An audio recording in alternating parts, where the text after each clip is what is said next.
Floor crosser leaves Liberals 1 seat shy of an unelected majority. 9 more floor crossers on the horizon. RCMP gun buyback failure. Canadians fleeing Canada, and more on this episode of In Focus with Critical Chris.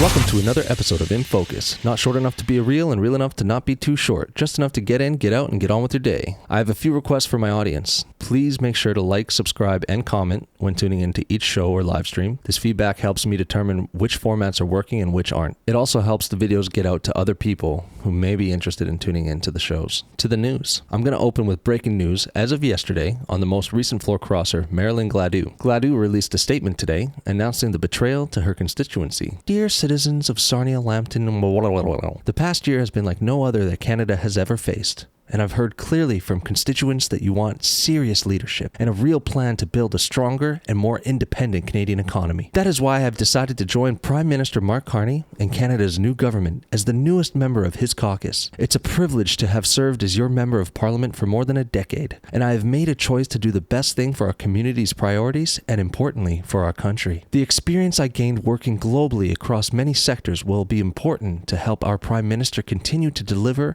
on the big priorities he has driving forward, to build the nation at the speeds not seen before, create jobs for a prosperous future, build our defense, diversify our trade, build more homes, help lower costs for Canadians, and combat crime. I believe that these are the priorities many of you share, and I'm ready to work with Prime Minister Carney to build a stronger, more independent, and more competitive Canadian economy. I know that you also want to see more direct support from your federal government at this crucial moment for our local and national economy, and I will be working relentlessly to advocate for the project's priorities and prosperity that our communities are counting on. Sarnia-Lambton was always a bellwether riding, meaning that whoever our community elected as MP was typically in government. That was true for 52 years before the citizens here elected me 4 times, throughout which I have served in opposition and done my best to advocate strongly for you. Today there is an opportunity and the responsibility to build our country's strength and success with a more constructive, collaborative approach. That is the approach I will advance as the newest member of Prime Minister Mark Carney's team in government, as we work together to build a brighter future for all and a stronger Canada. Sincerely, Marilyn Gladu. This comes only a few months after making this statement to The Independent. Really, the whole point of being an MP is to represent your constituents. So if they're voting you in under one platform, for you to switch for whatever reasons just seems to mean to not be representing what you're supposed to be there to represent. We elected you under this banner, and if you don't want to be under that banner, then we deserve a chance to have a redo. The Independent article highlights her signing a petition, led by Middlesex London MP Leanne Rood, calling on government to hold by-elections when a member of parliament defects to another party. There are many friends and family of mine, along with the government-funded media and Liberal MPs, who like to claim that this is A, a part of democracy and Canada's history, and B, I only dislike this because the Conservatives are losing. It's important to note that no single floor crossing in Canadian history has been documented as unilaterally flipping a minority government directly into a majority. This is an unprecedented move, as the Liberals are now 1 seat away from a majority after 5 MPs have crossed to the Liberals in a single session. This is the highest number of floor crossers Canada has seen since its inaugural first session in 1869, when the Canadian Federation began. The floor crossers during that session were anti-Confederates who crossed to make Canada a federation. It's safe to say that the circumstances were a little bit different. Imagine if they didn't cross and Canada had actually become a constitutional republic under its own sovereign authority rather than a vassal state under the crown. Dare to dream. And furthermore, I'm not a fan of the Conservative Party. I believe they completely lack an actual conservative philosophy and moral grounding. And it shows on the voting floor when they consistently vote against what they actually campaign on. This segues perfectly into Poilievre's remarks on X. Mark Carney is seizing a costly Liberal majority that voters denied him and doing so through backroom deals. In January, MP Gladu said that floor crossers should face voters in a by-election to give voters the final say. I could not agree more. She should do so. The people in her community voted for our conservative vision of a Canada that is affordable, safe, and strong at home, not for the costly Liberal government she has now joined. She should honor her word and let voters decide. Sorry, Pierre.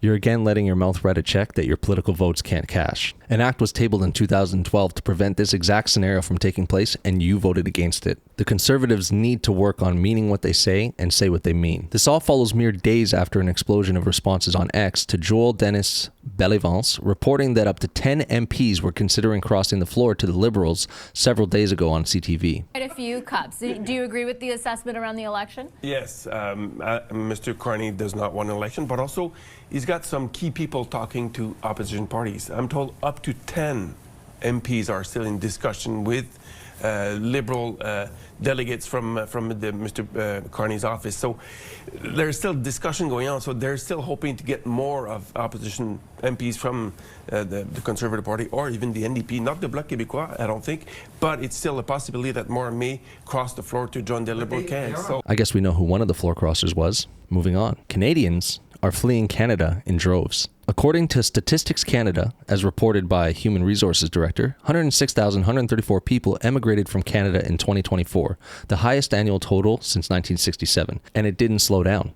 The first half of 2025 saw another 54,530 departures, the highest number ever recorded for any 6-month period. But what is more important, and not at all shocking, is that the report highlights that nearly 70% of these immigrants held at least a university degree. That's more than double the roughly 33% average for the working age population that have stayed. On top of that, 67% of them are between 20 and 44 years old. They're heavily concentrated in natural and applied sciences, finance, and technology, the exact fields where Canadian employers are already complaining about the worst talent shortages. A Bank of Canada study from late 2024 drives home the economic impact. It shows that roughly 40% of Canadians who would rank in the top 1% of earners have left for the United States, along with 30 to 50% of the next income brackets. Canadian-born people living in the U.S. tend to be better educated than native-born Americans, earn significantly more, and cluster in the higher income ranges. To summarize, Canadians who earn big and who could help develop industries here in Canada, they're heading down south, and not just for the winter. As I've reiterated several times on this channel, real earners aren't afraid of Trump. They embrace his policy and despise Canada's very unfriendly business environment. Next up, Tracy Wilson of the Canadian Coalition for Firearm Rights reported to Northern Perspective earlier this week. She states in the interview, I spoke to a very senior, long-serving RCMP officer yesterday morning, and I said, look, Gary's saying that without the buy-in from municipal law enforcement, he's going to force the RCMP to do this. And he said, we're not. And he says, we're done with it. At least 15 police forces across Canada, this is as of January, I'll pull up an updated number in the future, have publicly stated that they will not participate in or enforce the federal gun buyback program. This includes the Toronto Police Service, Ottawa Police Service, Halton Regional Police, Cornwall Police Service, Greater Sudbury Police Service, and others in Ontario. Entire provinces like Alberta and Saskatchewan have directed their contracted RCMP and local forces not to partake in the program. The Canadian Coalition for Firearms Rights is also pursuing a landmark appeal to the Supreme Court of Canada. This appeal challenges the federal government's, in 2020, order in council that prohibited over 2,500 types of firearms. After losing at the federal court and the Federal Court of Appeal, the Supreme Court granted leave to hear the case on March 19, 2026. The challenge focuses on whether the government can use an executive order in council to enact broad permanent prohibitions affecting law-abiding citizens and billions in private property rather than through legislation. The CCFR is also seeking an injunction to protect owners from prosecution until the court rules. Next, we have a doozy. The Alto Scandal highlights yet another instance of liberal cronyism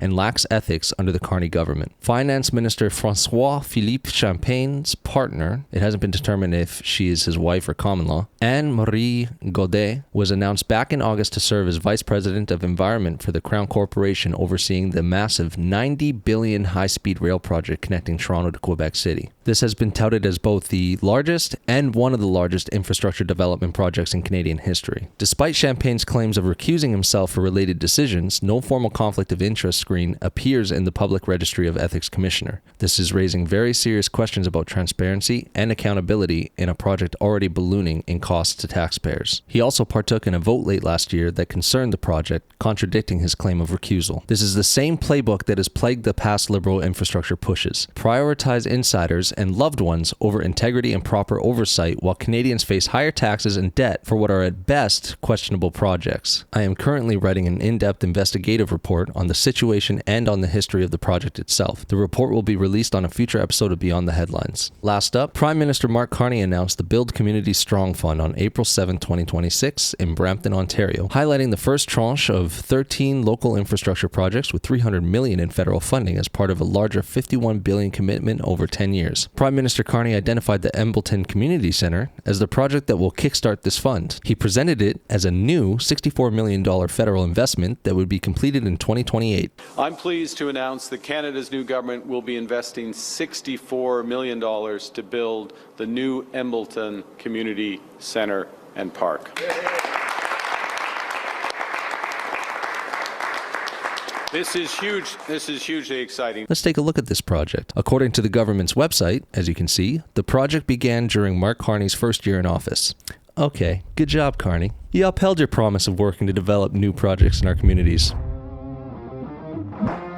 Did you really think that's all there is to say here? No. Of course not. In typical Carney fashion, this project is the epitome of deceit being used in a timely fashion to win votes. Thank the Lord for this little tool we call the Wayback Machine. It archives trillions of websites with the help of millions of users worldwide. Let's take a look at some of the older editions of this specific website, shall we? Oh look, the Embleton Community Centre project was initiated in 2022, 3 years prior to Carney taking office. And it was originally scheduled for completion by 2026. So what's happening here? The government is clearly attempting to portray itself as delivering on unprecedented levels of infrastructure spending as promised during the election. But the Carney administration is just showcasing its pattern of misleading the public and is in reality demonstrating the government's incompetence. Not only is this not a new project developed thanks to Carney and his new Build Community Strong Fund, it's actually 3 years old, 2 years behind schedule, and most likely over budget. We'll find out more about that later. I have absolutely no doubt that this, along with several other investments being announced right now by MPs all around Canada, have more to do with several important upcoming by-elections than it does fulfilling actual promises to help build communities strong and put Canada first. I will again be looking further into this development and others, more in future episodes of the Roundup and Beyond the Headlines. There is a lot more coming your way, so hit that notification bell so you can catch the next episode of In Focus. Until then, Chris out.